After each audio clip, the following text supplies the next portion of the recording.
व्यवहारात आपण अनेक वादविवादात अडकत असतो. ह्या वादविवादात अडकल्यामुळे व्यवहार बदलू शकतो, नीट होऊ शकतो किंवा बंदही पडू शकतो. व्यवहार नीट न समजल्याचा परिणाम म्हणून वादविवाद होतो. कोणताही व्यवहार पदार्थ नीट समजण्यासाठी अर्थवाद या षडलिंगाचा उपयोग होतो. अर्थवाद म्हणजे वादातून अर्थप्राप्ती. पुढील चिंतनातून अर्थवाद म्हणजे काय याची सविस्तर माहिती महाराज समजावून सांगत आहेत. ध्यान मूलम गुरुमूर्ती, पूजा मूलम गुरुपदम, मंत्र मूलम गुरुर्वाक्यम, मुक्ती मूलम गुरु कृपा. ब्रह्मेवाहम अहम ब्रह्म न चाहम ब्रह्मणा पृथक, नाहम देहो न मे देहा, केवलहम सनातन. पंचीकरण या आपल्या ग्रंथाचा हेतू जन्म मरणाचा फेरा चुकविणे असा आहे. या ग्रंथातील उत्तरार्धामध्ये आपण आहोत. मागील काही दिवसांपासून आपण श्रवण करताना ज्या षडलिंगांचा उपयोग करायचा असतो किंवा ज्या षडलिंगाच्या साह्याने आपण श्रवण करायचं असतं किंवा कुठलेही शास्त्र ज्या 6 लिंगांमध्ये असायला पाहिजे त्या 6 लिंगांचा आपण या ठिकाणी अभ्यास करतो आहोत. त्यातील मागील काही चिंतनांमध्ये आपण क्रमाने सर्वात सुरुवातीला उपक्रम आणि उपसंहार असं एक षडलिंगापैकी एक लिंग पाहिलं होतं. त्यानंतर अभ्यास, त्यानंतर अपूर्वता आणि मागील चिंतनामध्ये फल या लिंगाचा आपण विचार केला होता. तर फल जे आहे हे फल आपल्याला प्रत्येक प्रक्रियेमध्ये अपेक्षित असतं. आपल्याला अपेक्षित असलेलं जर फल आपण प्राप्त करू शकलो नाही तर ती प्रक्रिया कुठेतरी चुकलेली असते. व्यवहारामध्ये सुद्धा आपल्याला जे अपेक्षित आहे ते जर मिळालं नाही तरी आपण कुठेतरी चुकलेलो आहे हे समजून घ्यावं लागतं. सर्वसाधारणपणे मनुष्य जेव्हा व्यवहार करतो तेव्हा जन्माला आल्यापासून तर मरेपर्यंतचा कुठलाही व्यवहार आपण नीट विचार केला तर आपण जसा विचार केला होता तसंच त्याचं फल काही आलेलंच नसतं. त्याच्यामध्ये काहीतरी बदल असतो, काहीतरी थोडेफार कमी जास्त असतं. म्हणजे उदाहरणार्थ एखाद्या मुलाने ठरवलं की मी 10वी मध्ये 85% मिळवणार आणि त्यासाठी तो 85%च्या हिशोबाने फार त्याने कष्ट केले, खूप अभ्यास केला, सर्व काही त्याचं जुळून आलं, सगळं व्यवस्थित त्याचं झालं तरी त्याला 85% मिळतीलच असं काही सांगता येत नाही. म्हणजे त्यांनी ती प्रक्रिया जरी अत्यंत योग्य फलासाठी आणि त्या दृष्टीने अनेक अथक प्रयत्न करून सुद्धा केली तरी सुद्धा त्याला 85% मिळतीलच असं काही सांगता येत नाही. कदाचित त्याला 84% मिळेल, म्हणजे 1% कमी मिळेल. कदाचित 85%चा अभ्यास करूनही त्याला 80%च मिळतील, हे काही सांगता येत नाही. किंवा शेतकरी हा सर्व प्रकारे शेतीची मशागत करून त्या शेतीमध्ये सगळ्या प्रकारचा विचार करून त्या शेतीला पूरक असणारे सर्व खतं, पाणी या सर्वांचाही विचार करून जर सगळं काही त्यांनी व्यवस्थित केलं, सूर्यप्रकाश, पाणी हे सर्व नीट आहे, तरी सुद्धा त्या शेतामध्ये जे येणारं पीक आहे ते पीक योग्यच येईल याची काही खात्री नसते. त्या झाडाला फळ येईलच का नाही हे काही सांगता येत नाही. म्हणजे आपण जे काही केलं त्या सगळ्या करण्यामध्ये फल जे आहे हे फल प्रमुख असताना सुद्धा त्या फलाची प्राप्ती आपल्याला तशीच जशी अपेक्षित होती तशीच झाली का नाही हे काही सांगता येत नाही. होईलच याची काही शाश्वती नाही. हे फार महत्वाचं आहे. परंतु कुठल्याही प्रक्रियेला फल असावंच लागतं. त्या फलाचा विचार करूनच आपण ती प्रक्रिया करत असतो. म्हणून श्री ज्ञानदेव महाराजांनी आपल्याला जे काही अनेक ग्रंथांमधून सांगून ठेवलेलं आहे की आपल्या या मार्गाचं नक्की फल काय आहे त्याचा आपण विचार केला पाहिजे. कारण की आपण ज्यांचे अनुयायी आहोत त्या मार्गातले जे काही ग्रंथ असतील त्या ग्रंथाचं फल काय किंवा त्या मार्गाला प्रतिपादन करणारे किंवा त्या मार्गाचा आपल्याला प्रतिपादन करणारे जे कोणी साधू संत असतील त्यांचं जे काही सांगणं आहे त्याच्यामध्ये काय फल आहे हे आपल्याला कळणं गरजेचं आहे. जर आपण हे फल पाहणार नाही, या फलाकडे जर आपण लक्ष देणार नाही किंवा कुठल्या फलासाठी आपण हे करतो हे कळणार नाही तर आपण जगामधील बाकीच्या लोकांना काय सांगणार. आपल्याला जर धड कळलं नाही तर दुसऱ्याला आपण नीट काही सांगू शकत नाही. दुसरे लोक आपल्याला लगेचच दुसऱ्या मार्गाला ओढू का शकतात त्याचं कारण एक प्रमुख असंच आहे की आपल्याला आपल्या मार्गाचं फल नक्की काय हे माहित नाही. आणि त्या फलाची अपेक्षा आपल्याला आहे का नाही हेही आपल्याला कळत नाही.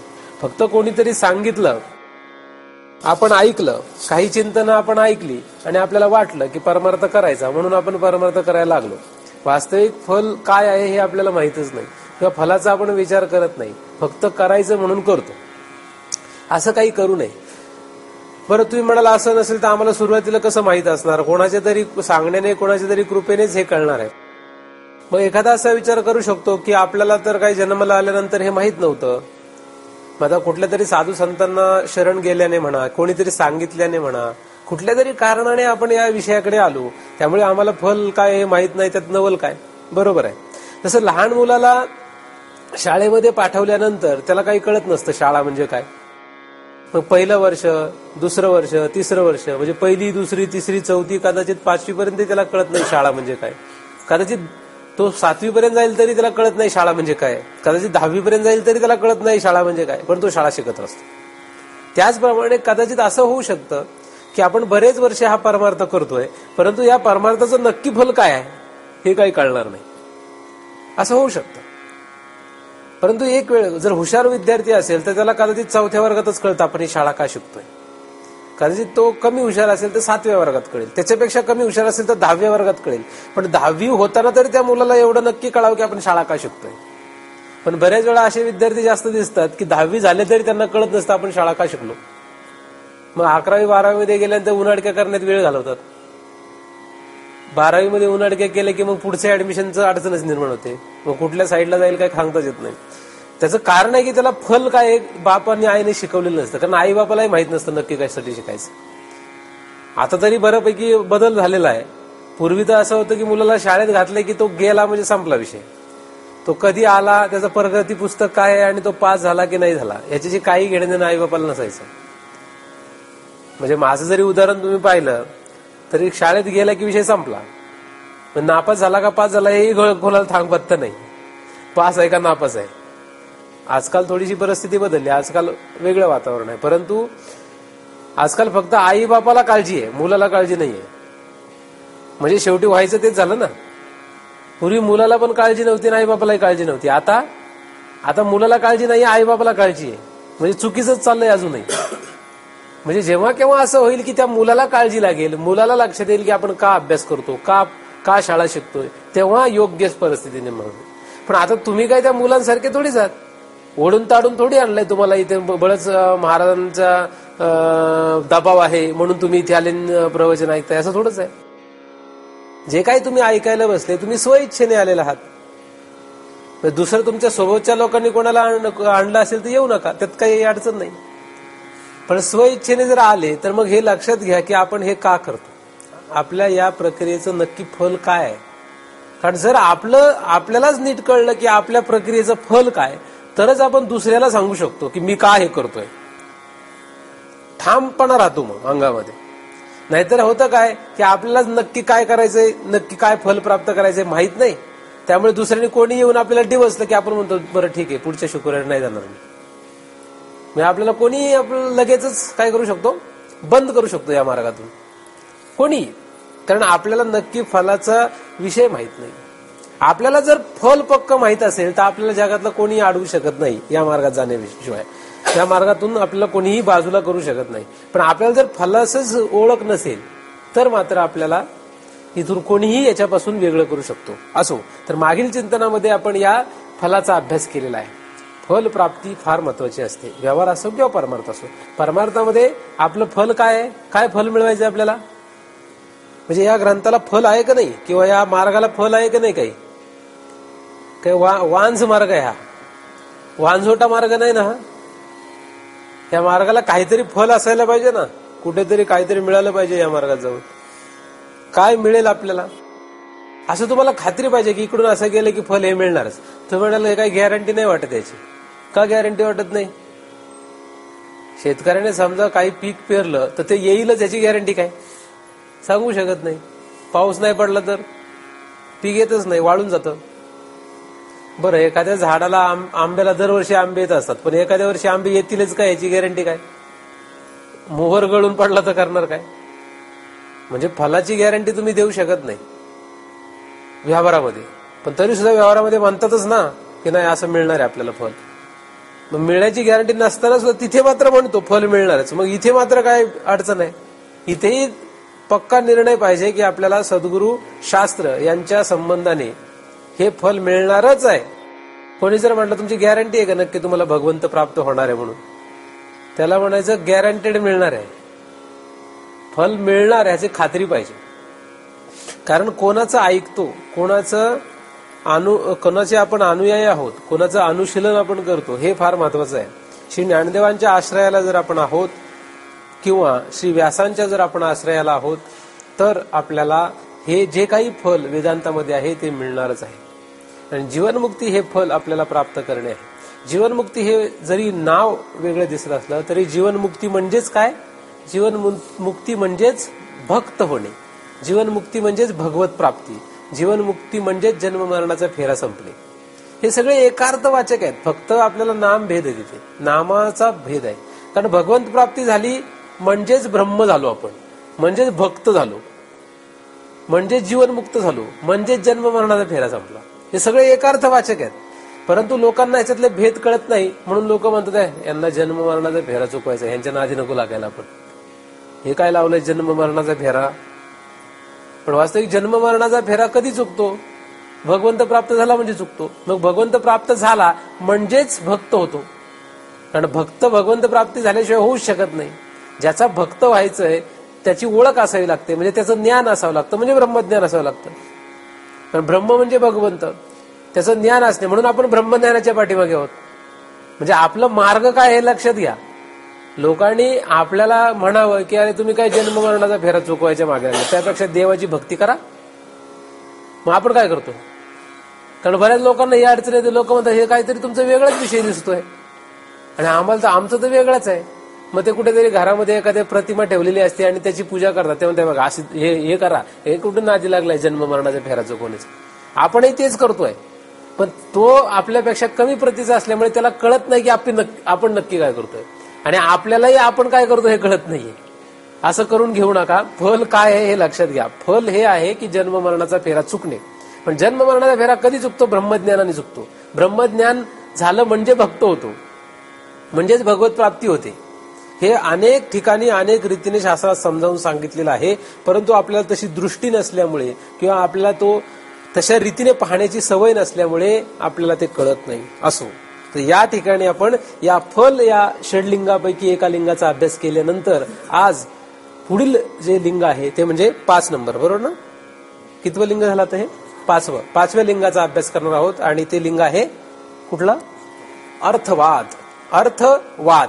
वाद हा शब्द म्हटलं की आपल्याला भांडण असंच लक्षात येतं. वाद म्हणतात क्षणी काय होतं आपल्याला? वाद म्हटले की भांडण. भांडण म्हणजे वाद. शास्त्रामध्ये वाद हा शब्द भांडण नाहीये. वाद या शब्दाचा अर्थ भांडण नव्हे. वाद म्हणजे काय?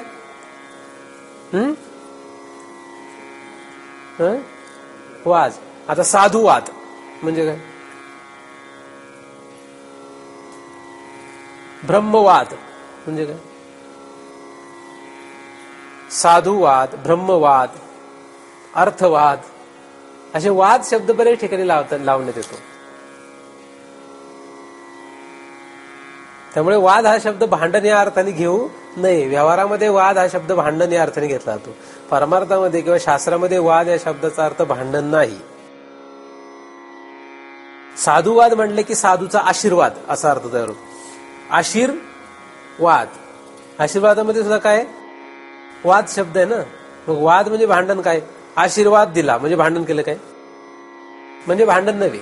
वाद हा शब्द जर एक वेगळा घेतला, एकटाच जर वाद शब्द घेतला तर तो कदाचित व्यवहारामध्ये भांडण या अर्थाने वापरण्यात येतो. परंतु या वादच्या आधी काय शब्द आहे तो फार महत्वाचा आहे. कारण आशीर्वाद, साधुवाद, ब्रह्मवाद, तत्ववाद या सगळ्या शब्दांनी त्या वाद या शब्दामध्ये काहीतरी वेगळा अर्थ निर्माण केलेला आहे. वाद या शब्दाने त्याच्या आधी लावलेला जो शब्द असतो त्याचा संबंध फार महत्वाचा असतो.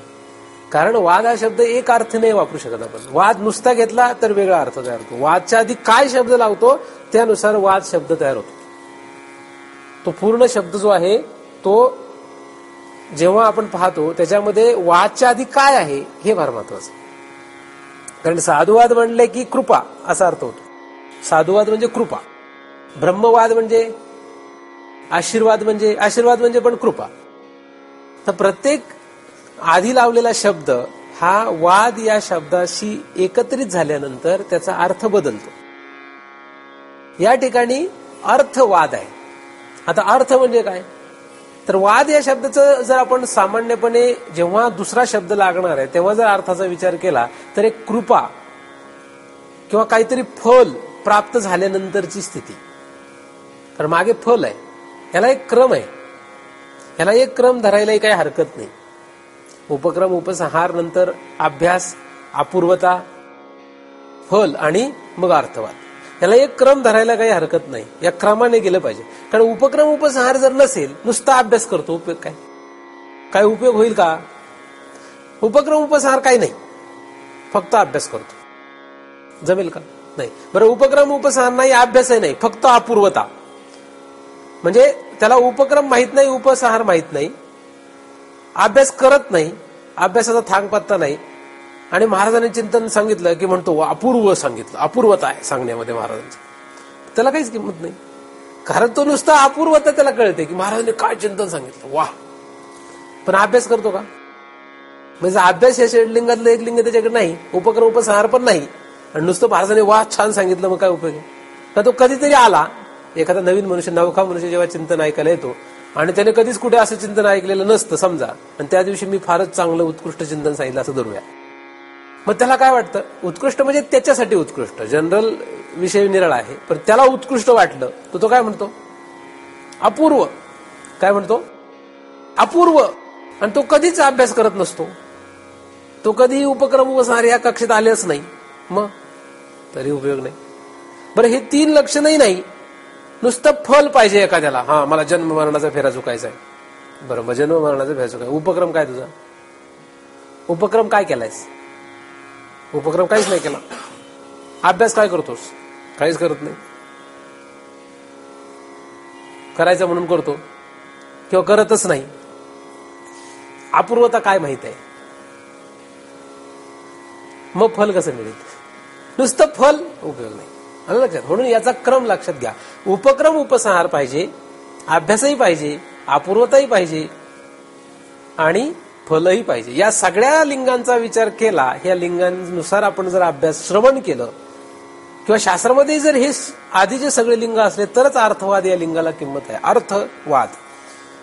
अर्थवाद म्हणजे काय? आता वाद या शब्दाने दुसरा एक अर्थ तयार होतो, म्हणजे तो आहे एखाद्या विषयाचा सारासार विचार करत राहणे किंवा त्या विषयाचं मंथन करत राहणे किंवा त्या विषयाचा सगळ्या बाजूने अभ्यास करणे. ठीक आहे, हे एक अर्थ होतो वाद या शब्दातून. जसं भांडण एक अर्थ होतो, तसंच असा एक अर्थ तयार होतो. कृपा होणे म्हणजे फल प्राप्त झाल्यानंतरची जी स्थिती आहे. कसं आंब्याच्या झाडाला आंबे आले, आता फल आलं का नाही? आता आंबे आल्यानंतर फल मिळालं. आता फल मिळाल्यानंतर जे आपल्याला समाधान लाभतं ती फल आल्यानंतरची स्थिती आहे. अलग लक्षात. फल आलं इथपर्यंत, फल आलं आणि इथेच थांबलो तर नाही. फल आल्यानंतर ते जर आपल्याला भेटलं तर ते जे समाधान आहे ही फलानंतरची अवस्था आहे. फल आल्या आल्या समाधान नाही, फल आलं मग ते आपण घेतलं आणि मग समाधान. किंवा आंबा आपल्या हातात आहे पण आपण तो खाल्लाच नाही तर समाधान नाही. फल आपल्या हातातच आहे पण त्याचा आपण काय अवलंब केला नाही. काय केला नाही?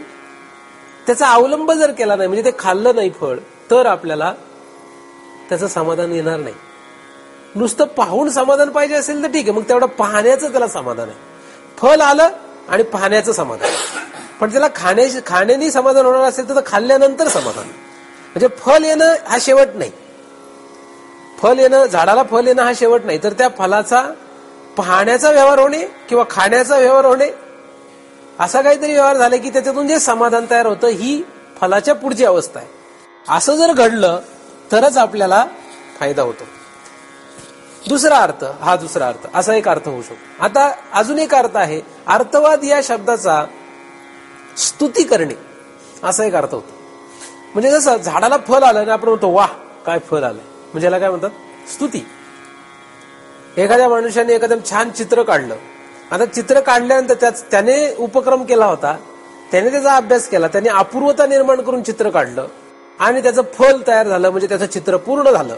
आता फल पूर्ण झाल्यानंतर आपण काय म्हणतो, वा काय सुंदर चित्र काढलंय.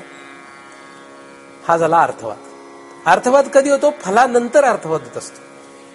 फल आल्यानंतर अर्थवाद. म्हणजे झाडाला एकदम चांगला बहर आला, चांगले फुलं बहरून आले, मग आपण म्हणतो वा काय सुंदर फुलं आले, काय सुगंधित फुलं आहेत. बरोबर का नाही? म्हणजे हे काय झाला, ही झाली स्तुती. म्हणजे ह्यालाच म्हणायचं अर्थवाद. अर्थवाद ही फलानंतरची अवस्था आहे, त्याच्या आधी नाही. म्हणजे अर्थवाद पाहिजे का नाही? अर्थवाद पाहिजे, पण अर्थवाद जर कळून घ्यायचा असेल तर कुठे यायला पाहिजे? आधी फलावर आलं पाहिजे. फलावर आल्याशिवाय अर्थवादात येता येत नाही. कारण अर्थवाद होण्यासाठी फल कळलं पाहिजे. आता वरवर जर विचार केला तर ज्या ग्रंथामध्ये अर्थवाद आहे म्हणजे स्तुती आहे, कशाची स्तुती असली पाहिजे? स्तुती कशाची असायला पाहिजे? फलाची स्तुती पाहिजे. फल काय? जो उपक्रम आहे तेच फल आहे. म्हणून स्तुती कशाची पाहिजे? अर्थवाद कशाचा पाहिजे? तर फलाचा अर्थवाद पाहिजे. फल काय? अद्वितीय ब्रह्म, एकमेवाद्वितीय ब्रह्म याची प्राप्ती होणे हे फल आहे. एकमेवाद्वितीय ब्रह्माची प्राप्ती होणं हे फल आहे. मग हे फल जेव्हा मिळेल तेव्हा ती स्तुती होणं योग्य आहे. उदाहरणार्थ समजा तुम्हाला म्हटलं, सांगा कॅलिफोर्निया किती सुंदर आहे. काय कॅलिफोर्निया किती सुंदर आहे ना? तुम्ही म्हणा कॅलिफोर्निया काय प्रकार आहे? बरं, कॅलिफोर्निया काय ना माहित आहे. बोस्टन किती चांगलं आहे, छान आहे ना बोस्टन. बोस्टन म्हणजे काय? काही लोकांना बोस्टन म्हणजे काय हाच प्रश्न आहे पहिला. बोस्टन काय? देश, अमेरिकेतला एक भाग आहे बोस्टन. काहींना बोस्टन म्हणजे पहिल्यांदाच ऐकलं असेल. बरोबर का नाही? म्हणजे बोस्टन किती चांगलं आहे असं म्हटलं तुम्हाला काय कळणार? म्हणजे जर बोस्टन माहीतच नाही तर त्याच्याबद्दल स्तुती करण्याचा प्रश्न काय? जे आपल्याला माहित नाही त्याची स्तुती होईल का? होऊ शकत नाही. खरी स्तुती केव्हा आहे? एखादा गायक गात असतो आणि त्याला त्या गाणं ऐकायला 10 लोक बसलेले आहेत किंवा 100,000 लोक बसलेले आहेत. आता त्याचं गाणं चालू असताना तो वेगळे आलाप घेतो, तान घेतो आणि लोक म्हणतात वा. आता जेवढे वा म्हणतात त्यातल्या किती लोकांना त्यातला राग कळलेला असतो? किती लोकांना त्यातली मधुरता कळलेली असते? काहींना फक्त कानाला बरं वाटतं म्हणून ते म्हणतात वा. पण काहींना त्या गाण्यामधला आरोह अवरोह, त्या रागामध्ये जे आरोह अवरोह आहे त्याच्यामध्ये जे तान असते, परत लयबद्धता असते, त्याचं जे गाणं आहे ते गाणं त्या वाद्यांशी बरोबर तालात आलेलं आहे. तो बरोबर समेवर येऊन गातो, म्हणजे सम त्याला पकडता येते, मध्येच कुठेतरी हुकत नाही. हे सगळं जेव्हा तो पाहतो आणि तेव्हा वा म्हणतो तर त्याला किंमत आहे. नाही फक्त आपलं आवडलं वा वा छान आहे छान असं म्हटलं की ते निराळं. म्हणजे वा 2 वेळाच म्हणता येतं, कोणी वा म्हणू शकतो. परंतु सगळं त्याने अभ्यास करून त्याचं सगळं जर बरोबर असेल आणि मग वा म्हटलं तर खरा अर्थवाद येतो. म्हणून अर्थवाद कधी? जेव्हा फल असेल तेव्हा अर्थवाद. तोपर्यंत अर्थवाद खरा नाही. मग शास्त्रामध्ये अर्थवाद आहे का नाही? या शास्त्राला अर्थवाद आहे का? षडलिंग श्रवण करताना काय आहे? म्हणजे तुम्हाला जर मी म्हटलं की षडलिंगातच श्रवण करा, किंवा जे गायन ऐकायला बसले त्यांना सांगितलं की गाणं अशा प्रकारेच ऐका, ज्याला राग कळतो त्यांनीच बसा, असं आहे नाही का? राग ज्याला कळतो त्यांनीच ऐका. तसं षडलिंगात ज्याला ऐकता येतं त्यांनीच ऐका. मग षडलिंगात ऐकायचं म्हटल्यानंतर काय? तुम्ही अर्थवाद कळला पाहिजे. ब्रह्माची स्तुती सहन करता आली पाहिजे. ब्रह्माची स्तुती सहन होईल का? ब्रह्माची स्तुती सहन झाली पाहिजे. तुम्ही मला सहन कशी काय? सहन करणं काय? आम्हाला सहन होते, त्यात काय विशेष आहे? शक्यतो माणसाला सहन करण्यासाठी वाईट गोष्टी सहन होत नाहीत, चांगल्या गोष्टी पण कधी कधी सहन होत नाही. तर ब्रह्म हे सहन झालं पाहिजे. ब्रह्म सहन झालं पाहिजे म्हणजे ब्रह्माची स्तुती सहन झाली पाहिजे. आपल्याला ब्रह्म पचलं पाहिजे ना. ज्याला ब्रह्म पचेल त्याला काही अडचण नाही. पण सगळ्यांनाच ब्रह्म पचत नाही, सगळ्यांना भगवंत पचणार नाही, म्हणून सगळ्यांना भगवंत मिळत नाही. भगवंत न मिळण्याचं कारण काय? तर पचणार नाही म्हणून. जर एखाद्याला 10 करोड रुपये का मिळत नाहीत? त्याला पचणार नाहीत म्हणून. प्रत्येकाला गरजेप्रमाणेच पैसे का मिळतात? कोणी किती कष्ट केले, कोणी किती धावपळ केली, तर त्याला जेवढे मिळायचे तेवढेच मिळतात. मग ते 1 करोड असो का 10 रुपये असो, किती असो, पण त्याच्या गरजेप्रमाणेच त्याला का मिळतात? कारण तेवढी पचवण्याची त्याची ऐपत असते. एका माणसाला काय झालं की लॉटरी लागली 25 लाख रुपयाची 20 वर्षांपूर्वी. 20 वर्षांपूर्वी 25 लाख रुपये म्हणजे फार मोठी आहे. काटछाट करून ते गव्हर्नमेंटने त्याचे काही वजा केले, 17 लाख त्याला रुपये मिळाले. आता 17 लाख रुपये मिळाल्यानंतर 20 वर्षापूर्वी 17 लाख म्हणजे आताचे 17 कोटी धरा, ठीक आहे, अंदाजे 20 वर्षापूर्वी किती झाले त्याचे? 20 वर्ष होऊन गेले. आता त्याला 25 लाखाची लॉटरी लागली आणि त्याला त्या 25 लाखामधून 17 लाख हातात मिळाले. तर ह्या 17 लाखामध्ये त्याला ते पचतील काय? पचायला पण पाहिजे ना. ठीक आहे, मिळाले 17 लाख. त्याने काय केलं? त्याने थोडी जागा घेतली. थोडी जागा कशाला घेतली? बंगला बांधायला. आता शहाणा असता त्याने मोठी शेती घेऊन ती शेती केली असती. आणि शेती ही प्रॉपर्टी अशी आहे की ती पुढे पिढ्यानपिढ्या राहते, जर विकली नाही कोणी मध्ये तर. पण त्याने काय केली? थोडी जागा घेतली, त्या जागेमध्ये लोक पाहून तोंडात बोट घालतील असा बंगला बांधला. त्या बंगल्यामध्ये नको त्या सुविधा निर्माण केल्या, रंगीत टीव्ही, VCR किंवा असं काही जे पाहिजे ते काय, सगळे सुखसुविधा, नोकर चाकर सगळं. जेवढे पैसे होते त्यातले जवळजवळ सगळे पैसे या कामालाच वापरले. ज्याच्यावर मर्जी होती, ज्या ज्या लोकांवर त्यांना थोडेफार दिले. आणि असं करून मस्तपैकी आरामात, काम धंदा नाही, काय नाही, काही नाही, नुसते अशात बराच वर्ष, 2-4 वर्ष, 2 वर्ष 3 वर्ष गेले. मग काय, आता हा पैसा भेटला, त्यांनी सगळे दारू प्या, हे करा ते करा, असं करत एक वेळ अशी आली त्याने आत्महत्या केली, मेला तो. ही तुम्हाला म्हणजे काही कथा नाही सांगितली, ही घडलेली घटना सांगतो. म्हणजे 17 लाख रुपये पचले पाहिजे ना. 17 लाख म्हणजे त्यावेळेचे 17 लाख म्हणजे आता 17 कोटी जर आपण धरले तर एवढ्या पैशातून तो काय काय करू शकला असता. म्हणजे मिळत नाही असं नाही, मिळतं, पण मिळलेलं पचवता आलं पाहिजे. तसं भगवंत हे फल मिळू शकतं, पण ते पचवण्याची आपल्याला ऐपत पाहिजे. ब्रह्म हे जे पद आहे हे मिळू शकतं, त्यात काय अवघड आहे? जीवनमुक्ती मिळू शकते, पण ती पचवता आली पाहिजे. आणि या सृष्टीमध्ये साधू संतांना किंवा या सृष्टीमध्ये जे काही या मार्गाचे प्रमुख आहेत, अनेक जीवनमुक्त जे आहेत, किंवा भगवंत जो आहे, या भगवंताला कळतं कोणाला जीवनमुक्ती द्यायची आणि कोणाला द्यायची नाही. पण जसं एखादा असा मनुष्य असतो की त्याला पैसे जसे मिळतात, तसं एखाद्याला चुकून जीवनमुक्ती दिली तर त्याला ती पचली पण पाहिजे ना. आणि न पचल्यामुळे लोक पुन्हा अधोगतीला जातात, असं पण घटना होतं. त्याला पचत नाही आणि तो पुन्हा दुसऱ्याच मार्गाला पोचून जातो.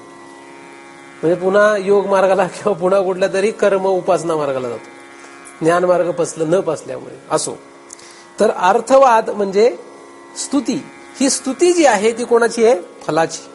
आणि फलाची स्तुती करण्याचा अधिकार फल मिळाल्यानंतर आहे. गाणाऱ्याने गाणं गायल्यानंतर वा म्हणण्याचा अधिकार आहे. हा गाण्यातला राग अजून त्याचा आरोह पूर्णच झाला नाही, त्याची ताण त्याने जी काही घेतली ती पूर्णच झाली नाही, तो समेवर अजून आला नाही, त्याच्या आधीच वा असं जर म्हटला की त्याला झोडपतील का नाही लोक? तसं फल आलंच नाही आणि म्हटलं जीवनमुक्त झालो, आता काही राहिलं नाही आपल्याला, मग जीवनमुक्त त्याला बदलतील का नाही? जीवनमुक्त म्हणजे ज्यांना त्यातलं कळतं ते म्हणतील हे गेलं काम होतं, याचा काय उपयोग नाही आता. होईल ना असं? म्हणजे अयोग्य ठिकाणी जर वा म्हटला तर काय होईल? तसं फल न मिळता, फलाची स्थिती न प्राप्त होता जर स्तुती करायला लागला आणि म्हटलं आता संपला विषय, तर काय होईल? मग खरंच संपला, मग इथून पुढे त्याला काही जायचं कारण नाही. असो, अर्थवाद म्हणजे स्तुती. कोणाची? ब्रह्माची स्तुती. ब्रह्माची स्तुती जी करण्यात येते ती कशा प्रकारे करायची? आता ब्रह्माची स्तुती कशी करावी? श्रवणाचा विषय हा. स्तुती कशी ऐकता आली पाहिजे? स्तुती ऐकता आली पाहिजे. जसं काय करावं? एखाद्याला जर गाणं नाही कळत कधी वा म्हणायचं नाही कळत, त्याने काय करावं, तिथे जाऊन बसावं, बघावं तो गाणारा काय गातोय आणि वा म्हणणारा नक्की वा कधी म्हणतोय याचा विचार करावा. मग त्याचं गाणं कसं असतं, तो आलाप कसे घेतो, वाद्यासोबत तो कसा गातो आणि हा वा का म्हणतो, या सगळ्यांचा रात्रंदिवस अभ्यास करत राहा. असं जरी त्याने केलं तरी सुद्धा त्याला लक्षात येऊ शकतं की अर्थवाद कधी करायचा, म्हणजे स्तुती कधी करायची, येतं असं लक्षात. मी एक मनुष्य पाहिलेला आहे वारकरी संप्रदायामध्ये. जेव्हा मी त्याला पहिल्यांदा पाहिलं काकड आरतीला, तेव्हा त्या काकड आरतीमध्ये आल्यानंतर त्याला काहीच म्हणजे टाळ वाजवता पण येत नव्हता. टाळ वाजवणं लांबची गोष्ट, गाणं म्हणणं म्हणजे भजन म्हणणं तर फारच लांबची गोष्ट. मागं सुद्धा भजन म्हणू शकत नव्हतं. पण जेव्हा मी त्याला 5-6 वर्षांनी पुन्हा पाहिलं, मधल्या काळामध्ये पाहिलं नाही, 5-6 वर्षांनी जेव्हा पाहिलं, आता त्याच्या मागं लोक म्हणत होते. तो काही कुठे शास्त्रीय जाऊन संगीत शिकला नाही, पण आता त्याच्या मागं लोक भजन म्हणतात. बघा म्हणजे काय, म्हणजे आता तो जे करतो ती खरी स्तुती आहे, पण 5 वर्षापूर्वी त्याने जर प्रयत्न केला असता ती स्तुती नव्हती. म्हणजे अर्थवाद कधी,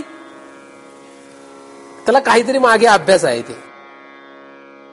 तर ब्रह्माची स्तुती कशी करावी किंवा कशी असते, षडलिंगातून श्रवण करणे म्हणजे काय, त्याची स्तुती लक्षात आली पाहिजे, ती सहन करता आली पाहिजे. कशी असते ती, तर 5 प्रकारे काही ठिकाणी मांडलेला आहे. हा सर्वत्र विषय नाही, या ठिकाणी तो नाहीये.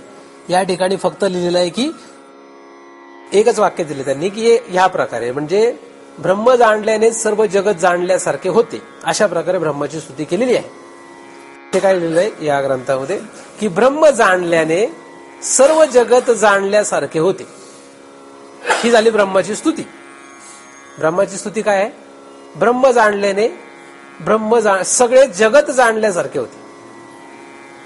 काय स्तुती आहे, काय स्तुती काय त्याच्यामध्ये, ब्रह्म जाणल्याने सगळे जगत जाणल्यासारखे होते, काय स्तुती याच्यामध्ये,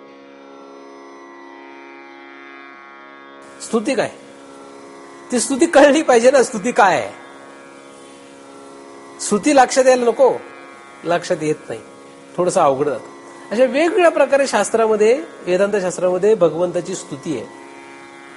भगवंत षडगुण संपन्न आहे, षड ऐश्वर्यवान आहे. आता ही भगवंताची स्तुती झाली म्हणजे ईश्वराची. तशी ब्रह्माची पण काहीतरी स्तुती असायला पाहिजे ना. ब्रह्माची स्तुती काय आहे, जसं षड ऐश्वर्य हे ईश्वराची स्तुती आहे. षड ऐश्वर्य ही कोणाची स्तुती आहे, ईश्वराची स्तुती आहे.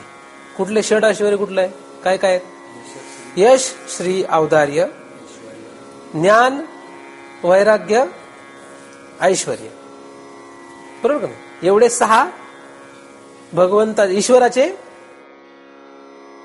काय आहेत, षडगुण आहेत. नाही, षड ऐश्वर्य आहे, षड ऐश्वर्य आहेत. मग यातल्या प्रत्येक ऐश्वर्य आपल्याला सहन झालं पाहिजे ना. यश, भगवंताचं यश हे काय एक ऐश्वर्य आहे. म्हणजे याचा अर्थ काय झाला, ईश्वर हा कधीही अपयशी होत नाही. मग अपयश म्हणजे काय हे कळलं पाहिजे, म्हणजे याचा सगळ्याचा आधी अभ्यास पाहिजे. म्हणून स्तुती होण्यासाठी काय असावं लागतं, हे बाकीच्या आधीचं सगळं असावं लागतं. तसंच ब्रह्माचा जो अर्थवाद आहे, स्तुती आहे, ही काय आहे, तर शास्त्रामध्ये ब्रह्मसूत्रामध्ये असं लिहिलेलं आहे, उत्पत्ती, स्थिती, प्रलय, प्रवेश आणि नियमन, हे 5 अर्थवाद आहेत. कोणाचे हे अर्थवाद, कोणाचे आहेत, ब्रह्माचे आहेत. उत्पत्ती, स्थिती, प्रलय, प्रवेश, नियमन, हे ब्रह्माचे 5 अर्थवाद आहेत. आता या ठिकाणी तुम्हाला ही जास्त माहिती सांगितली मी. मग आता ह्याच्यातून आपल्याला उत्पत्ती म्हटलं तर काय स्तुती झाली ब्रह्माची, ब्रह्माची स्तुती काय, किंवा स्थिती म्हटलं तर ब्रह्माची स्तुती कशी, प्रलय म्हटलं तर ब्रह्माची स्तुती कशी, प्रवेश, नियमन म्हटलं तर ब्रह्माची स्तुती कशी. कारण या सर्व 5 स्तुतीमध्ये आपल्याला ब्रह्माची स्तुती झालेली कळली पाहिजे ना, नाही का. या 5 स्तुतीमधून ब्रह्माची स्तुती कळायला पाहिजे. तुम्ही मला आता कसं काय कळणार, जसं मी तुम्हाला मागे सांगितलं की जर आपल्याला एखादं गाणं कळत नसेल, कधी वा म्हणायचं कळत नसेल तर काय करावं, भजन गाता येत नसेल तर काय करावं, त्यासाठी काहीतरी करावं लागेल.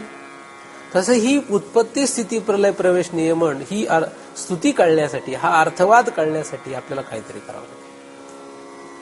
आणि जर आपल्याला अर्थवाद या षडलिंगापैकी एका लिंगाद्वारे श्रवण नाही करता आलं तर आपलं काहीतरी चुकलं. मग आपल्याला जर हे षडलिंगात, कारण षडलिंगातच ऐकायचं असं आपल्याला ठरलंय ना, का नाही ठरलं? षडलिंगातून ऐकावं का नाही? ज्या ठिकाणी हे षडलिंग आहे तेच ऐकावं, आणि ज्या ठिकाणी ज्याने षडलिंगातून ऐकता येतं त्यानेच ऐकावं खरं, तरच ते अंगी श्रवण होतं. मग नाहीतर मग आपातता श्रवण होतं. म्हणजे काय, इकडून निघून जातं, काही कळत नाही. आपण मुक्त का होत नाहीये? अनेक वर्ष आपण अभ्यास करूनही मुक्त का होत नाही? कुठेतरी आपलं षडलिंगात जमत नाही, षडलिंगातलं आपलं श्रवण होत नाही.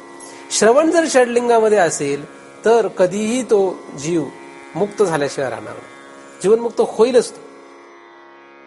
अलग लक्षात. कधीतरी नव्हे, ज्या दिवशी तुम्ही षडलिंगातून षडलिंगयुक्त श्रवण कराल त्या दिवशीच तुम्ही मुक्त व्हाल.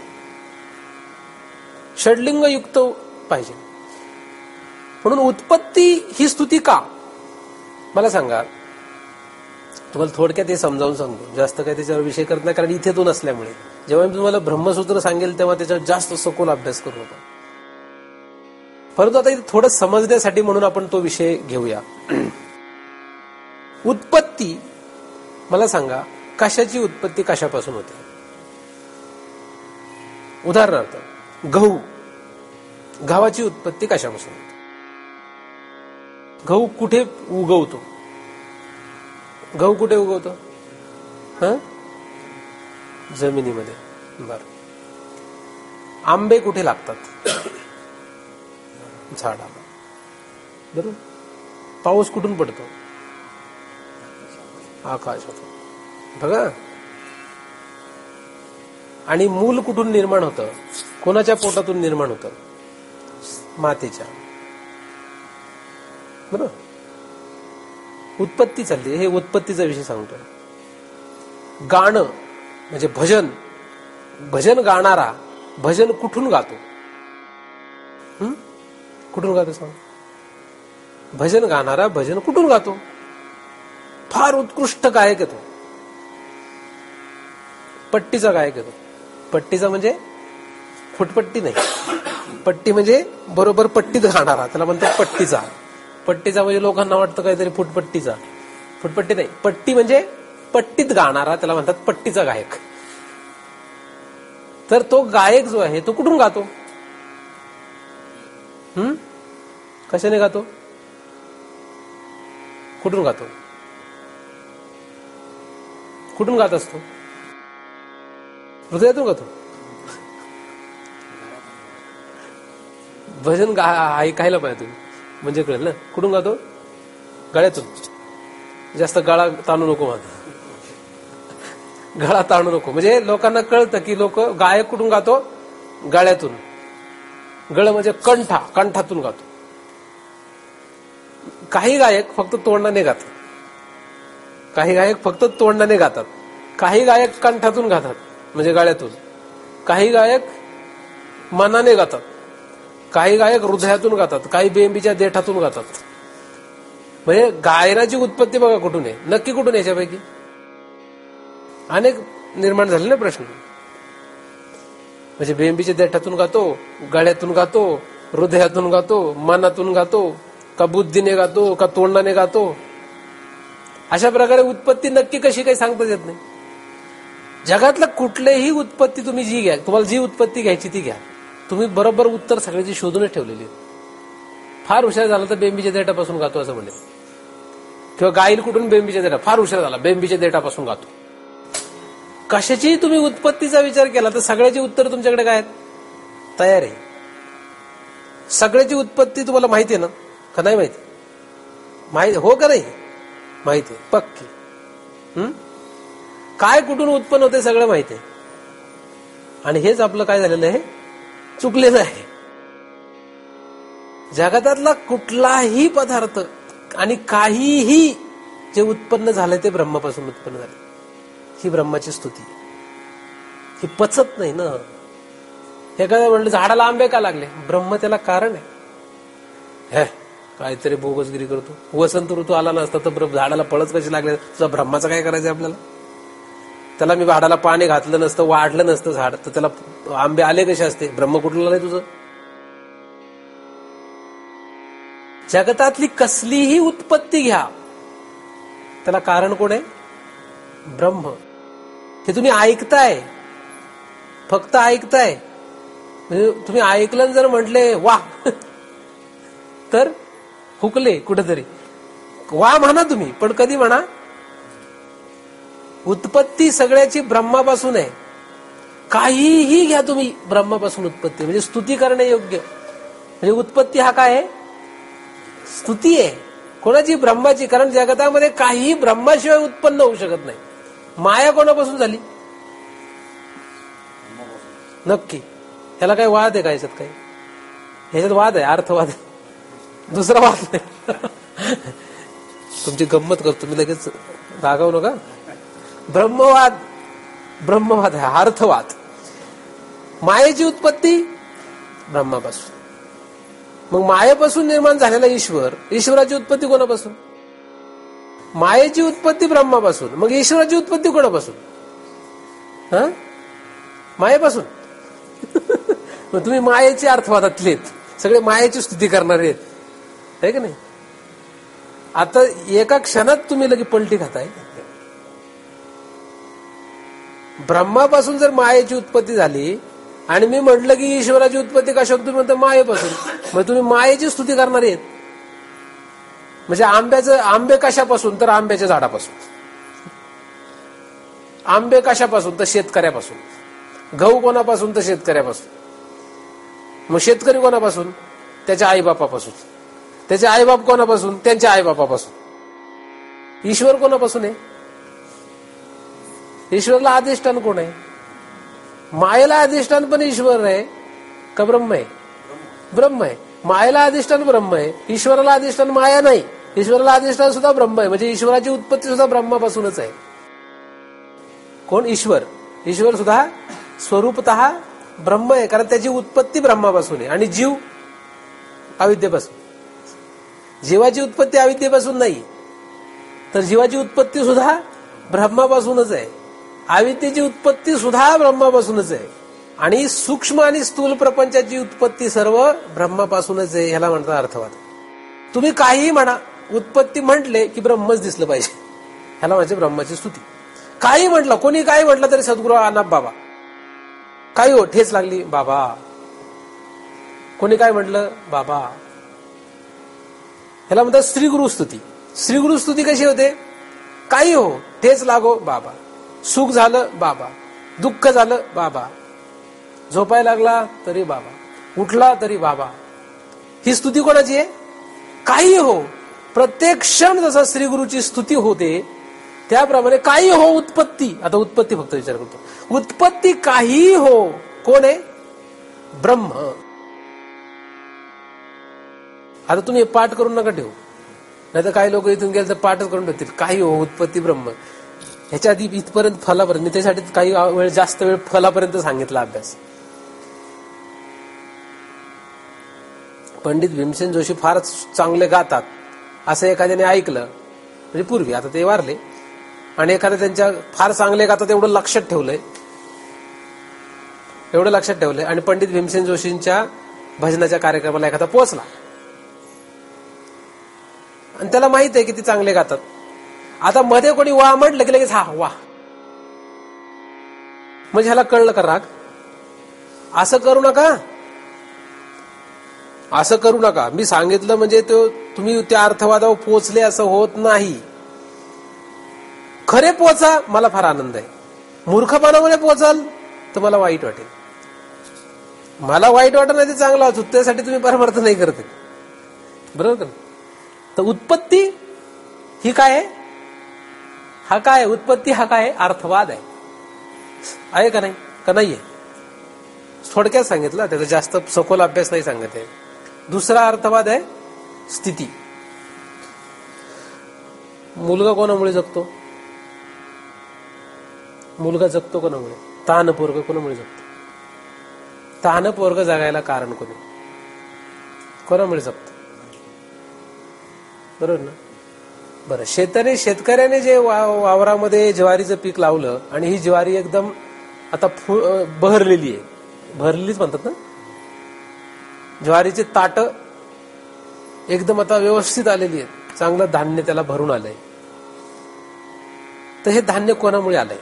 म्हणजे भरण्याची स्थिती कोणामुळे? राखण करणाऱ्यामुळे. राखण करणारा म्हणेल मी जर राखण केलं नसतं तर कसे काय राहिली असती? सांगा. स्थिती. तुमच्या शरीराला आता सध्या काही रोग नाही समजा, असं धरा, एकदम व्यवस्थित शरीर आहे, सगळं नीटनेटकं चालू आहे, स्थिती व्यवस्थित. स्थिती म्हणजे व्यवस्थित सगळं चाललं याला म्हणतात स्थिती. आता सांगा, तुमचे शरीर एकदम स्थिर आणि व्यवस्थित आहे, व्यवस्थित स्थितीत आहे, सांगा कशामुळे? कारण मी रोज व्यवस्थित खातो म्हणून. व्यवस्थित खातो म्हणून शरीर व्यवस्थित, बरोबर का नाही? स्थिती. बायकोची स्थिती कोणामुळे? नवऱ्यामुळे. मुलाबाळांची स्थिती आईबापामुळे. पिकाची स्थिती शेतकऱ्यामुळे. सगळ्यांची स्थिती तुम्हाला चांगली पाठ आहे ना? कोणाची स्थिती विचारा तुम्ही, कोणामुळे? शिष्य कोणामुळे? महाराज. महाराजामुळे तुमची स्थिती. सगळ्यांची स्थिती बरोबर आहे ना, अशीच आहे ना, सगळ्यांची स्थिती आपल्याला पाठ आहे ना. कोणाची स्थिती विचारा, लगेच उत्तर तयार आहे आपल्याकडे. सगळ्यांचं उत्तर तयार आहे. स्थिती कोणामुळे विचारलं की लगेच, जसं उत्पत्तीचं उत्तर माहितच होतं तसं स्थितीचं सुद्धा उत्तर माहिती आहे. स्थिती कोणामुळे असते? जशी उत्पत्ती एका ब्रह्मामुळेच आहे, उत्पत्तीला दुसरं काहीच कारण नाही, तसं स्थितीला सुद्धा. जगत हे जे स्थितीवर आहे, ही जी स्थिती आहे जगतातल्या कुठल्याही पदार्थाची, मायेसह खाली स्थूल प्रपंचामध्ये जे काही दिसेल मायेसह, कारण माया ही जर प्रमुख मांडली पहिल्यांदा तर तिच्यापासून म्हणजे माया, ईश्वर, खाली अविद्या, जीव, सूक्ष्म स्थूल प्रपंच इथपर्यंत जे काही तुम्हाला स्थितीला आलेलं दिसतंय हे सगळं एका ब्रह्मामुळे, आणि हीच ब्रह्माची स्तुती आहे. म्हणजे हाच ब्रह्माचा स्थितीचा अर्थवाद आहे. आता प्रलय. प्रलय म्हणजे आता ज्यांनी उत्पत्ती आणि स्थिती केली त्याला प्रलय करावा काय त्याने? त्यामुळे ब्रह्माला काय प्रलयमध्ये घेता येत नाही का? असं एखाद्याला वाटेल, वाटू शकतं ना. ठीक आहे बाबा, तुम्ही म्हटले ब्रह्म हे उत्पत्तीला कारण आहे, म्हणजे ब्रह्माची स्तुती केली, स्थितीलाही कारण आहे, इथपर्यंत मांडणे. पण आता देव कुठे कोणाचा नाश वाईट करेल का? म्हणून सांगा, जर कोणाचं काही वाईट झालं त्याला कारण कोण? आंब्याचं झाड वाळून गेलं कोणामुळे? दुष्काळ पडला कोणामुळे? प्रलय. कुठलाही प्रलय. मनुष्याचं शरीर जर्जर झालं कोणामुळे? जर्जर होणे हा काय? प्रलय आहे. आपलं शरीर काय होतंय? जर्जर होतंय. हे काय आहे? प्रलय आहे. जगातला कुठलाही प्रलय घ्या, छोट मोठा. सुनामी आलं, हा प्रलय आहे, छोटा प्रलय एकदम. कोणामुळे? खूप पाऊस पडला आणि घरदारं वाहून गेली महापुरात, कोणामुळे? अनेक जीवजंतू, माणसं मेली, कोणामुळे? सांगा कोणामुळे? आता आधी तुम्ही वेगळे सांगत होते, आता मी दोन्ही याला ब्रह्म सांगितलं, आता तुम्ही तिसऱ्याला ब्रह्म म्हणा बरं.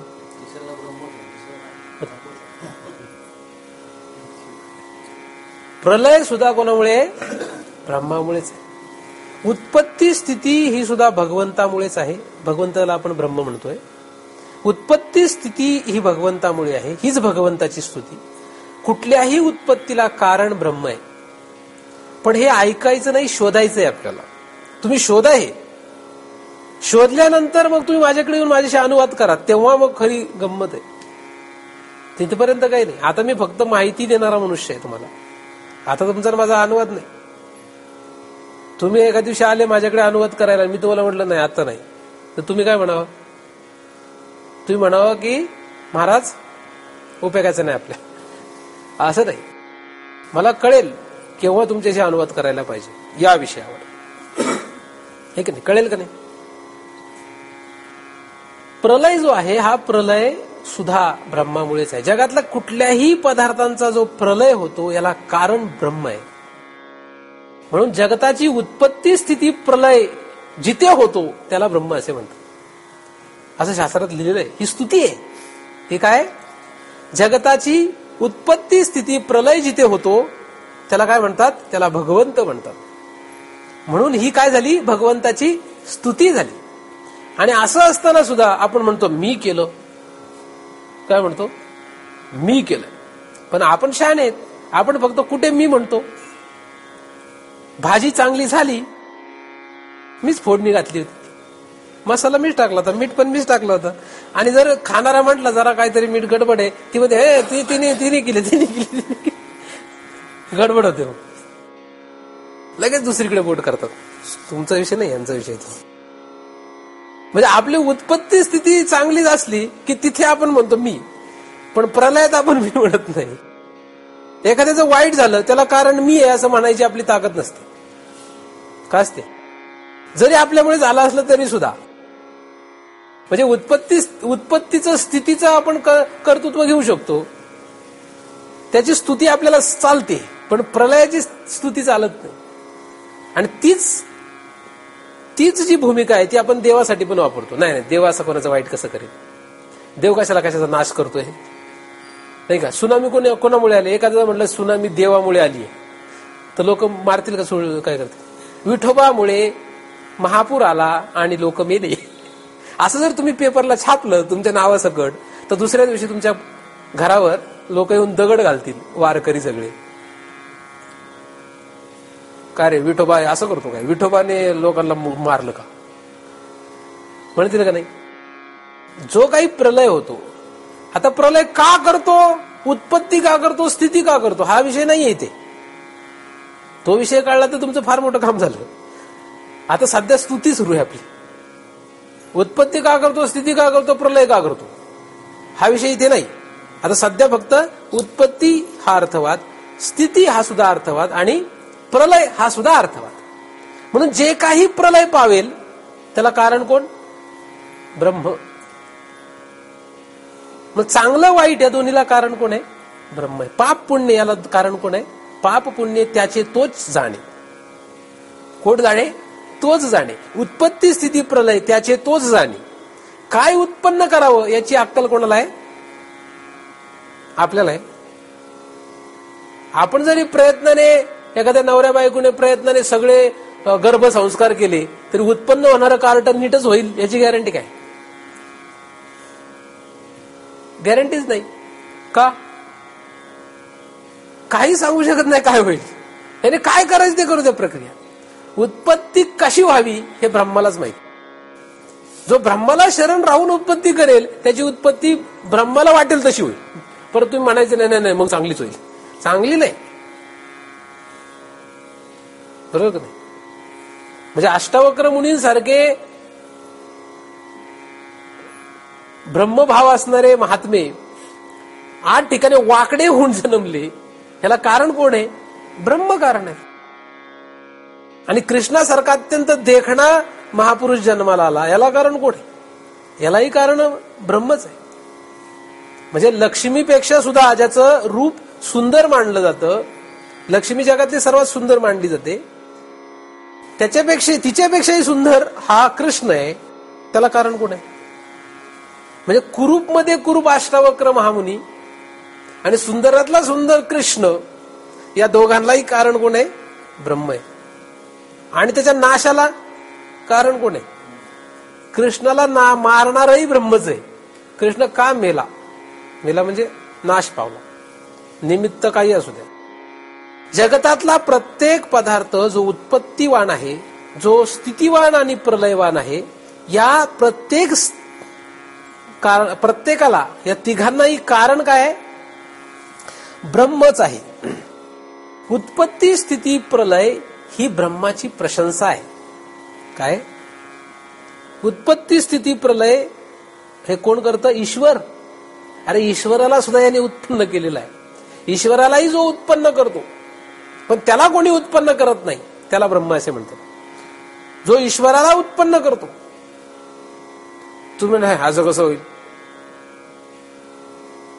मुलाला उत्पन्न करणारा बाप आहे असं दिसतं, तसं जगाला उत्पन्न करणारा ईश्वर आहे असं दिसतं, पण खरं तर मुलाला उत्पन्न करणारा बाप नसून भगवंत आहे. बरोबर का नाही? पण बापाला जर मुलाला उत्पन्न करता येत असतं तर मग सगळेच बाप झाले असते ना, सगळेच पुरुष बाप झाले असते. काही पुरुष बाप का होत नाहीत? त्यांच्या पोटी संतान का निर्माण होत नाही मग? बरोबर ना? जर खरंच पुरुषाला मुलगा निर्माण करता येत असता, पुरुषाला जर संतती निर्माण करता येत असती, तर काही पुरुष संततीहीन का राहिले असते. म्हणून पुरुष हा संततीला उत्पन्न खरं करू शकत नाही, हे लक्षात घेणं. त्याचप्रमाणे जगत हे संतान ईश्वराने निर्माण केलं असं जर तुम्ही म्हणत असाल, तर त्या ईश्वराला निर्माण करणारा कोण आहे हे न कळल्यामुळे म्हणताय.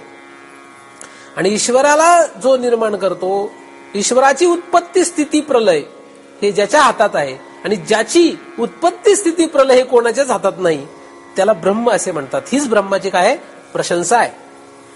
हे 3 अर्थवादानंतर प्रवेश आणि नियमन हे 2 अर्थवाद मानले जातात. प्रवेश, कारण एखादा पदार्थ निर्माण करून त्याच्यात प्रवेश केला तर काय होईल? कारण प्रवेश करणं गरजेचं आहे. जसं आकाशापासून वायू निर्माण झाला आणि वायूमध्ये जर आकाशाने प्रवेशच नाही केला तर काय होईल? तुम्ही जर सृष्टीची उत्पत्ती बघितली तर ह्याच्यामध्ये असं लक्षात येतं की आकाशापासून वायू तयार होतो, आणि जेव्हा आकाशापासून वायू तयार होतो तेव्हा वायूमध्ये आकाशासह आकाशाचे शब्द हा गुण काय होत असतो? प्रवेश करत असतो. का प्रवेश करतो? काय विनाकारण काय काम धंदा नाही त्याला? का प्रवेश करावा त्याने?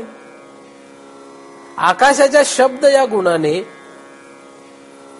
आकाशासह त्या वायूमध्ये प्रवेश का करावा? बरं, तिथून पुढे जेव्हा तेज नावाचा महाभूत तयार होतं, त्या तेजामध्ये आकाश शब्द, वायू आणि स्पर्श हे सगळे प्रवेश करतात. असं खाली येतपर्यंत पृथ्वी या महाभूतामध्ये आकाश, वायू, तेज, जल हे शब्द, स्पर्श, रूप, रस यांच्या सहप्रवेश करतात.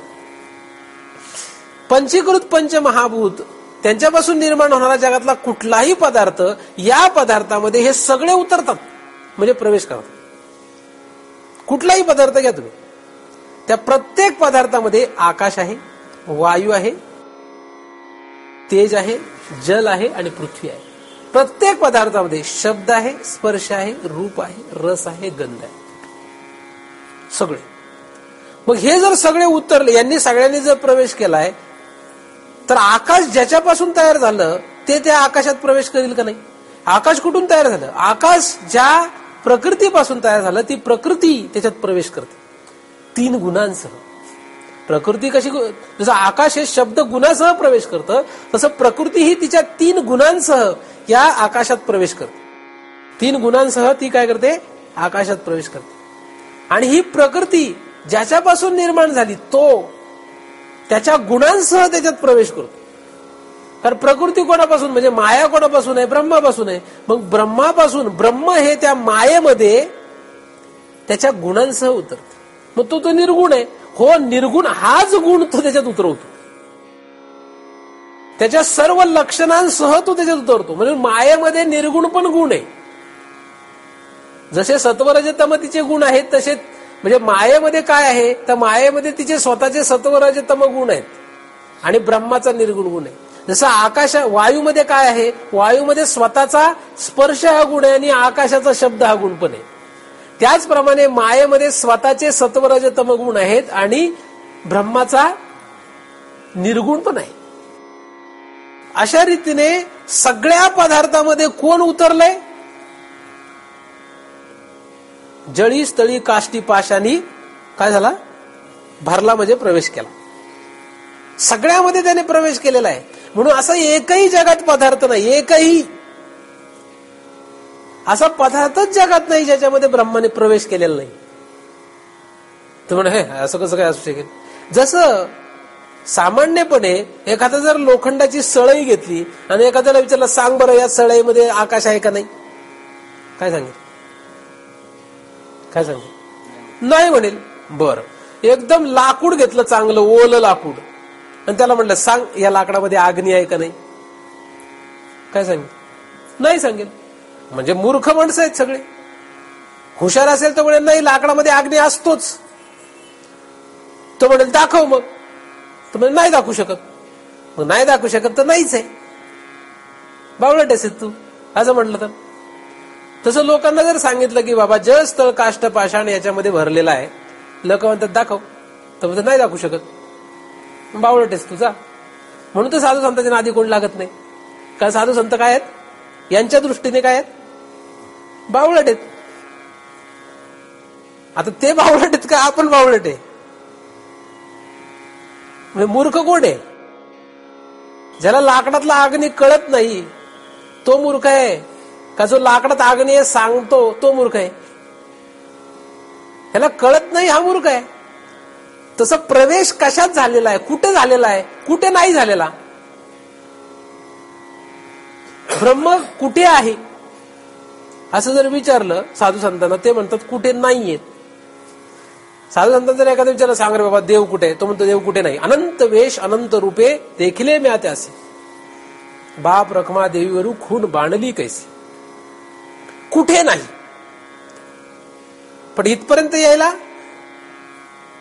लाकडातला अग्नी कळावा लागतो. लाकडामध्ये अग्नी हे कळावं लागतं ना. लोखंडामध्ये आकाश असतं हे कळावं लागतं. स्थूल बुद्धीने कळत नाही, त्याला तशी दृष्टी प्राप्त व्हावी लागते, मग कळतं. तसं या जगतातल्या यच्छावत पदार्थामध्ये त्याने प्रवेश केलेला आहे हे कळलं पाहिजे. जो ज्याच्यामुळे कळेल, जो कोणी कळून देईल त्याला शरण गेलं पाहिजे. एका लाकडाने दुसऱ्या लाकडाला शरण गेलं तर त्या लाकडातला अग्नी पेटतो आणि या लाकडातला अग्नी पेटतो. म्हणजे दोन लाकडाने एकमेकावर घर्षण केलं तरी अग्नी पेटतो.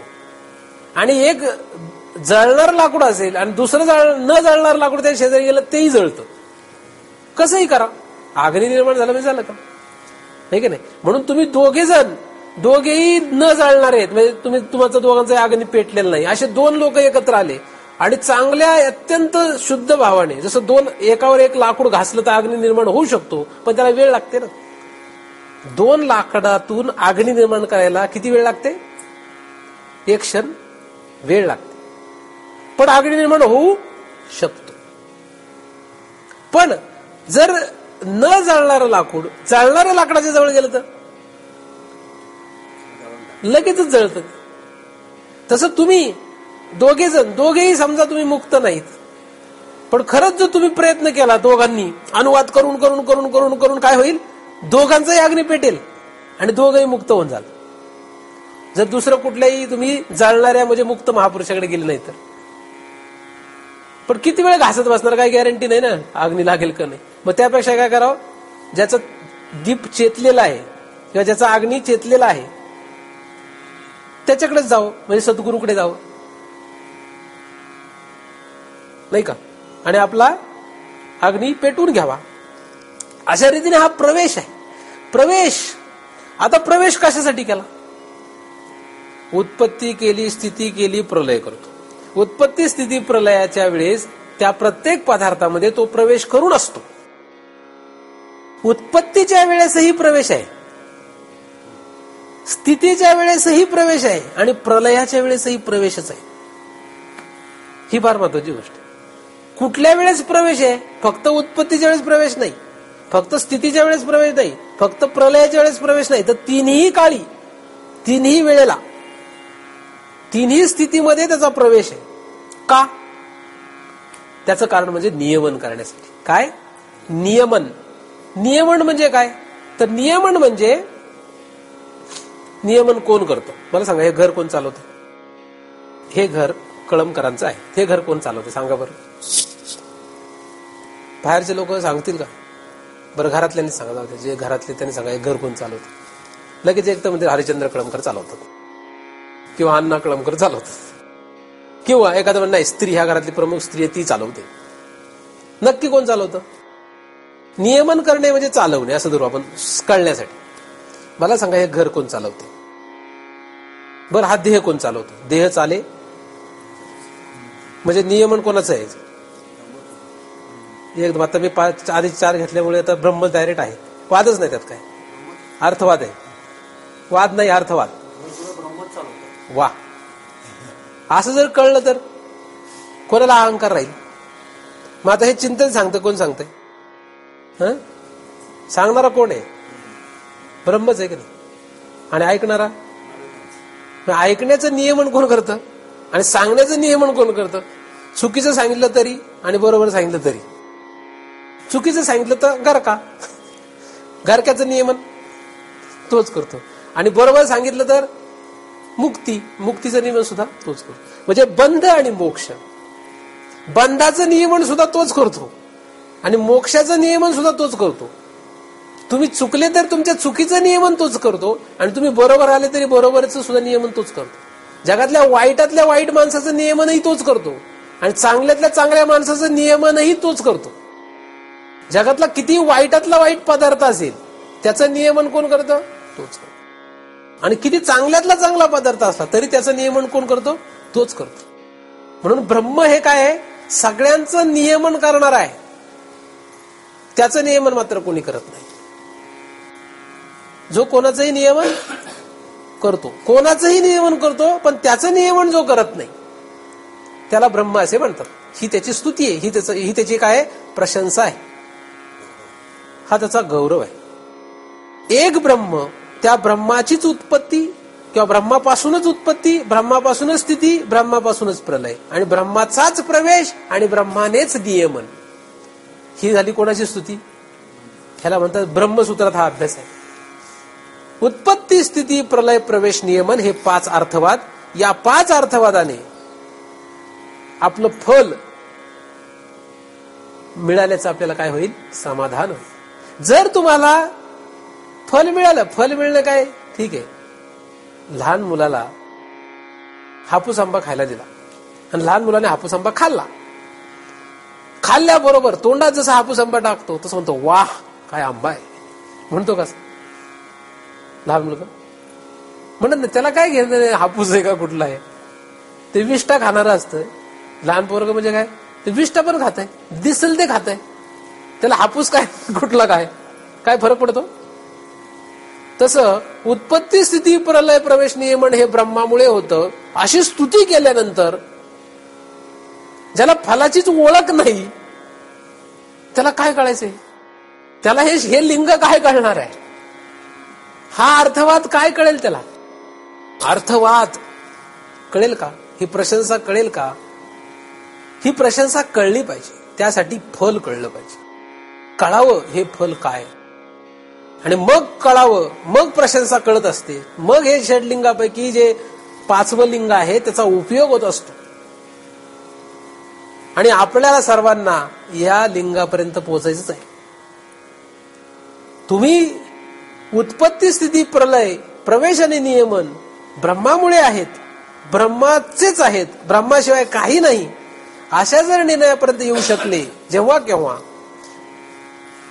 तरच तुमचा हा विषय संपुष्टात येण्याची शक्यता आहे. म्हणून षडलिंगामध्ये श्रवण करत असताना आपल्याला या अर्थवादाचा फार उपयोग आहे. म्हणजे प्रशंसा करावी. कोणाची करावी? येरागाबाळ्याची प्रशंसा करू नये. प्रशंसा कोणाची करावी? अरे ईश्वराची जिथे प्रशंसा करायला मान्यता नाही, ईश्वराची प्रशंसा करायला मान्यता नाही, आहे का मान्यता? कारण ईश्वराचा ईश्वर म्हणजे परमेश्वर, त्याचीच फक्त प्रशंसा मान्य आहे. तुम्ही ब्रह्मसूत्र अभ्यास केल्याशिवाय कळणार नाही. अर्थात प्रशंसा जी आहे ही तुम्हाला ब्रह्मसूत्र कळल्याशिवाय कळणार नाही. तुम्ही कोणाची प्रशंसा करावी? एका ब्रह्माचीच प्रशंसा करावी. ज्ञानदेवांची प्रशंसा का करावी? तुम्ही म्हणाल मग ज्ञानदेवाची का करावी? अरे ज्ञानदेव हे कोण आहेत? ज्ञानदेव म्हणे, दिव्य मी देईन सद्गुरूची आण, स्वयं ब्रह्म. कोण आहे मी? स्वयं ब्रह्म आहे. म्हणून ज्ञानदेवांची प्रशंसा केली म्हणजे चालेल, काय ब्रह्म? ईश्वर हा ब्रह्मरूपच आहे, हा जर तुमचा निर्णय असेल तर तुम्ही ईश्वराची प्रशंसा करा, काय हरकत नाही. अरे मग तर काय, दगड हा ब्रह्मरूपच आहे हे जर तुम्हाला कळलं, पक्क निर्जीव दगड तो ब्रह्मरूपच आहे असा ठाम निश्चय असेल, कारण जळी स्थळी काष्टी पाषाणी भरला, पाषाण सुद्धा ब्रह्मरूपच आहे हे जर कळलं तर तुम्ही पाषाणाची जरी प्रशंसा केली तरी चालते. पण जर तुम्हाला कळत नसेल, हे कळलं नसेल, तर मात्र मग तुम्ही ईश्वराची प्रशंसा करून सुद्धा पुनरावृत्तीमध्ये राहणार आहात. म्हणून यांची प्रशंसा करण्याच्या आधी आधी ब्रह्माची प्रशंसा गरजेची आहे. जो बाप आहे त्याची प्रशंसा सोडून दिली आणि दुसरेच कोणाला तरी पकडून बसलेत, मग उपयोग काय? जो प्रमुख आहे त्याची प्रशंसा बाजूला राहिली. जसं या घरामध्ये एखादा प्रमुख व्यक्ती असेल आणि दुसरा बाहेरून एक नवीन मनुष्य आला आणि घराचे सगळं पाहून त्याने नको त्या माणसाची प्रशंसा केली, म्हणजे ज्याने सगळं कर्तृत्व केलंय, ज्याचं सगळं आहे त्याची प्रशंसा करायच्या ऐवजी ज्याने काहीच केलं नाही या घरामध्ये त्याची जर प्रशंसा केली तर जो प्रमुख असतो त्याला काय वाटतं? काय वाटतं त्याला? तो म्हणेल का बरं झालं, चांगलं झालं? नाही. तुम्ही एखादं चांगलं काम करावं, सगळं तुम्ही केलंय, म्हणजे तुम्ही समजा उदाहरणार्थ 10 स्त्रियांनी मिळून स्वयंपाक केला, त्यातल्या एखाद्या स्त्रीने माझा आवडीचा कुठला पदार्थ सांगू का? नको. दरवेळेस जिलेबी नाव नाही, जिलेबी करत नाहीत, त्या करतील नाही तर लगेच. तर समजा पुरणपोळी केली, जाऊ द्या, पुरणपोळी केली, एखाद्या स्त्रीने चांगली पुरणपोळी लाटली, तिला म्हटलं वाह माझ्या ताटात आलेली पुरणपोळी काय सुंदर झालीय, काय तिचा रस आहे, वा, एकदम खुश. का? कारण तिला एकदम व्यवस्थित भाजलीये, सगळ्या प्रकारे तिचं व्यवस्थित सगळं झालेलं आहे असं म्हटलं. आणि मग ज्या स्त्रीने बनवली नाही तिला सोडून सगळ्यांना बोलवलं आणि म्हटलं काय तू, वा काय पुरणपोळी केलीस, आणि सगळ्यांनी गप राहिले, कुणी सांगितलं नाही. आणि जेव्हा जिने केली होती तिला कळलं की बाकी सगळ्यांची स्तुती केली, हिची स्तुती केली नाही, तेव्हा ती काय म्हणेल? मग महाराजांकडे आल्याशिवाय राहील का? काय महाराज, याला काय अर्थ आहे का? महाराजांवर रागावणार नाही ती, कारण महाराज आहेत ना. म्हणून महाराज काय, मी केली पुरणपोळी, तुम्ही सगळ्यांचं कौतुक केलं, याला माझं कौतुक नाही, ह्याला काय अर्थ आहे का? तसं ब्रह्म काय आपल्यावर रागावत नाही, ते कोणावर रागवणार नाही, रागवत नाही. पण तो म्हणतो तुम्ही कुदळी फावड्याची पूजा करता लेका हो, दगडाची पूजा करता शेंदूर फासून, नको त्याची खिरपटातले उचलेल्या दगडाला तुम्ही देवपण देऊन त्याची पूजा करता आणि माझी प्रशंसा नाही करत, हे काही चांगलं नाही. म्हणाल का नाही ते? पण मग हे चालेल का? ज्याने केलं उत्पत्ती स्थिती प्रलय प्रवेश नियमन ज्याच्यामुळे चालतो त्याची प्रशंसा करायची सोडून बाकीच्याची प्रशंसा करत बसलो तर काय फायदा आहे? सांगा, फायदा आहे का काही? म्हणून ब्रह्माची प्रशंसा करावी. कशाची करावी? म्हणून अर्थवाद कोणाचा पाहिजे? अर्थवाद पाहिजे, ब्रह्मवाद. ह्याला अर्थवाद म्हणजेच ब्रह्मवाद पाहिजे. आपला कुठला वाद आहे? तत्ववाद, ब्रह्मवाद, अर्थवाद. हा काय आहे? हा आहे. हे तुम्ही लक्षात घ्या. मी काय म्हणतो याचा गर्भित अर्थ तुमच्या कमीत कमी वाचारताना का व्हायला जरी लक्षात आला तरी भरपूर मोठं काम झालं. याच दिशेने तुम्ही जाण्यासाठी प्रयत्न करा आणि याच देहामध्ये मनुष्य देहा पडण्याच्या आत आपण हा प्रयत्न करावा. त्यासाठी आपल्याला जे काही पोषक वातावरण अपेक्षित आहे ते पोषक वातावरण सर्व हे पदार्थ ज्यांचं नियमन हा एकमेव भगवंत करतो त्या भगवंताने आपल्याला ही योग्य स्थिती निर्माण करून द्यावी आणि आपण या अर्थवादापर्यंत तरी कमीत कमी पोहोचावं अशी मी त्यांच्या चरणी प्रार्थना करतो. त्याच भगवंताच्या कृपेने निर्माण झालेले हे चिंतन त्याच्याच चरणी अर्पण करतो आणि इथेच पूर्ण विराम देतो. पुंडलिक वरदा हरी विठ्ठल. श्री ज्ञानदेव तुकाराम पंढरीनाथ भगवान की जय. माऊली ज्ञानेश्वर महाराज की जय. जगद्गुरु तुकाराम महाराज की जय. सद्गुरुनाथ भगवान